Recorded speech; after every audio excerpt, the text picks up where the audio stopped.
కృష్ణా జిల్లా మచిలీపట్నంలో మాజీ మంత్రి పేర్ని నానిపై జనసేన నాయకుడు కొరియర్ శ్రీను తీవ్ర స్థాయిలో విమర్శలు చేశారు. మచిలీపట్నంలోని తన కార్యాలయంలో నిర్వహించిన సమావేశంలో వారు పాల్గొన్నారు. ఈ సందర్భంగా పేర్ని నాని అసలు కాపు కాదని, కాపులను అనగదొక్కిన రెడ్డి కాపు అని ఆరోపించారు. కాపులంతా ఆయన్ను వెలివేసినా ఇంకా కాపు ట్యాగ్ లైన్ తో రాజకీయాలు చేయడం సిగ్గుచేటన్నారు.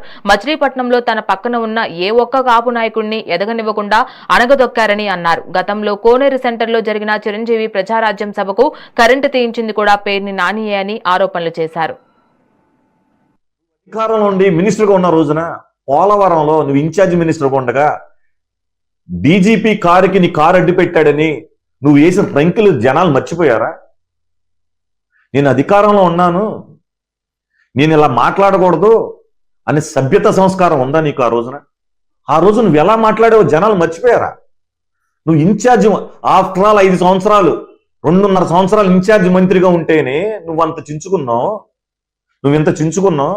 62 సంవత్సరాలు ఉన్న ఉద్యోగస్తులు వాళ్ళకి రాదా?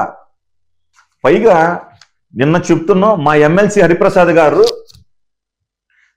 నువ్వు పెద్ద పోటుగాడివని, నిన్ను అరెస్ట్ చేయటానికి మా కేంద్ర కార్యాలయం నుంచి ఇక్కడికి వచ్చి కూర్చుని నీ మీద కేసులు పెట్టేస్తాక ఆయనకు వచ్చి కూర్చోవాలా? కళ్ళు పోతున్నాయా నీకేమన్నా? చెవులు ఏమన్నా పెట్టుకున్నావా? సీసాలు పోసుకున్నావా చెవులు? నీ ఇంటికి 100 మీటర్లు లేని చోట ఆర్కేఎంఎస్ల మీద మాకు 5 రోజుల నుంచి మాకు అక్కడ జరుగుతున్నాయి మీటింగ్స్. భారతదేశంలో ఎన్నడూ లేనిది మెంబర్షిప్ టు లీడర్షిప్. ఒక సామాన్య కార్యకర్త ఒక నాయకుడికి ఎట్లా ఎదగాలని చెప్పి ఎక్కడ జరగలేనంత గొప్పగా కార్యక్రమం జరుగుతుంటే దానికి ఆయన్ని ఇక్కడ ఇన్ఛార్జిగా ఇస్తే నువ్వు నిన్న అవాకులు చవాకులు పేలుతున్నావు.